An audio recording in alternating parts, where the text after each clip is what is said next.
प्रियकर आणि भावाच्या मदतीने पत्नीनेच पतीची हत्या केल्याचा धक्कादायक प्रकार नाशिकच्या निफाड तालुक्यात समोर आलाय। या घटनेनं एकच खळबळ उडाली आहे। नाशिक जिल्ह्यातील चांदवड तालुक्यातील परसूल शिवारात 22 फेब्रुवारी रोजी नदीपात्रात सापडलेल्या अज्ञात तरुणाच्या मृतदेहाच्या प्रकरणाचा नाशिक ग्रामीण पोलिसांनी अखेर उलगडा केलाय। या प्रकरणात अत्यंत धक्कादायक बाब समोर आली असून मृत तरुणाची पत्नीच या खुनामागील मुख्य सूत्रधार असल्याचं निष्पन्न झालंय। तिने आपल्या प्रियकर आणि भावाच्या मदतीने पतीचा खून केल्याचं पोलीस तपासात स्पष्ट झाले। निफाड तालुक्यातील उगाव येथील रहिवासी 30 वर्षीय शादाब रज्जाक तांबोळी हा तरुण 18 फेब्रुवारी पासून बेपत्ता झाला होता। त्यानंतर 22 फेब्रुवारी रोजी चांदवड तालुक्यातील परसूल चिंचोली नदीवरील पुलाखाली त्याचा मृतदेह कुजलेल्या अवस्थेत आढळून आला। या घटनेमुळे परिसरात मोठी खळबळ उडाली होती। नाशिक ग्रामीण पोलिसांनी या प्रकरणाचा तपास करताना तांत्रिक पुराव्यांचा आधार घेत शादाबच्या मागील 1 वर्षातील हालचालींचा बारकाईने अभ्यास केला। या तपासात संशयाची सुई त्याची पत्नी मुस्कान शादाब तांबोळी हिच्याकडे वळली। पोलिसांनी कसून चौकशी केल्यानंतर मुस्कान हिचे मनमाड येथील ऋषभ मनोज वर्मा याच्यासोबत अनैतिक प्रेमसंबंध असल्याचं उघड झालं। या संबंधांमध्ये पती शादाब हा अडथळा ठरत असल्यानं त्याला कायमचं संपवण्याचा कट रचण्यात आला। यासाठी मुस्कानने आपला भाऊ शाहरुख शेख तसंच त्याच्या मित्रांची मदत घेतली। आरोपींनी सोन्याच्या दागिन्यांचा मोठा व्यवहार करायचा आहे असं आमिष दाखवून शादाबला मनमाड मालेगाव रोडवरील एका बंद पडलेल्या पोल्ट्री फार्म बोलावलं। तिथं त्याच्यावर हल्ला करून त्याचा खून करण्यात आला।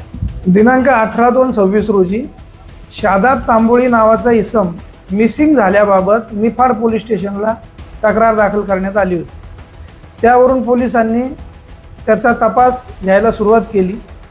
दिनांक 22 तारखेला सकाळी जो चांदवड ते निफाड असलेला रोड आहे त्या रोडवर एका नदीच्या पुलाच्या खाली पाण्यामध्ये एक डेड बॉडी सापडली पोलिसांनी।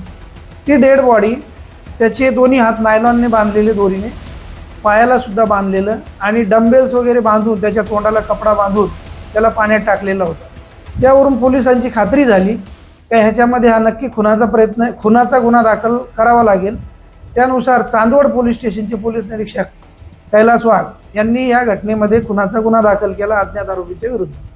तपासामध्ये माननीय पोलीस अधीक्षक नाशिक ग्रामीण श्री बाळासाहेब पाटील साहेब, अप्पर पोलीस अधीक्षक श्री मिरखेलकर साहेब आणि अप्पर पोलीस अधीक्षक मालेगाव तेगबीर सिंग संधू साहेब यांच्या मार्गदर्शनाखाली LCBची टीम, PI मगर आणि त्यांची team, Nandgaon police स्टेशनची team, निफाडची team यांच्या संयुक्त प्रयत्नाने असं त्यांच्या लक्षात आलं का या प्रकरणामध्ये जो मिसिंग पर्सन होता त्याची बायको आणि तिचा प्रियकर आणि त्या बायकोचा प्रियकर, त्या बायकोचा भाऊ असे 4-5 लोकांनी मिळून संगनमत करून याला मालेगावकडे असलेल्या एका बंदिस्त पोल्ट्री फार्ममध्ये घेऊन गेले होते। त्याचे हात नायलॉनच्या दोरीने बांधले, त्याच्या कमरेला मांड्याला डंबेल्स बांधले, त्याच्या तोंडाला कपडा बांधला आणि त्याचा खून केला आणि ती बॉडी त्यांनी पुलावरून खाली पाण्यामध्ये फेकून दिलेली होती। या प्रकरणामध्ये पोलिसांनी त्यांच्याकडे असलेल्या कौशल्याचा वापर करून व्यावसायिक कौशल्य पूर्णपणे पणाला लावून या गुन्ह्यातले सर्वच्या सर्व 7 आरोपी अटक केलेले आहेत। त्यांना कोर्टापुढे घेऊन गेले असता कोर्टाने त्यांची 7 दिवसाची पोलीस कस्टडी रिमांड मंजूर केलेली आहे। आता हा गुन्हा त्यांनी का केला तर प्रथमदर्शनी असं दिसून येतं का त्या महिलेला तिच्या नवऱ्याचा तिच्या प्रेमामध्ये अडसर निर्माण झाला होता आणि तो अडथळा दूर करण्यासाठी तिने तिच्या भावाच्या आणि प्रियकराच्या मदतीने आणि इतर लोकांच्या मदतीने त्याचा काटा काढलेला आहे।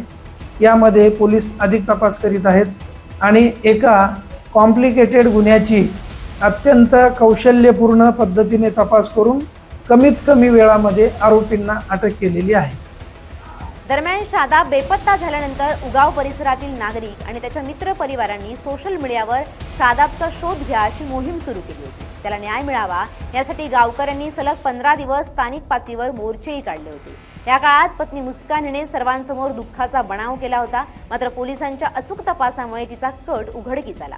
पतीच्या दीर्घायुष्यासाठी प्रसंगी ढाल होणाऱ्या महिला आपण पाहिल्या असतील, पण विवाहबाह्य संबंध अडसर ठरला म्हणून थेट पतीचीच हत्या करणारी ही प्रवृत्ती समाजासाठी घातक म्हणावी लागेल। LS मराठी, अशोक बिद्री, चांदवड, नाशिक।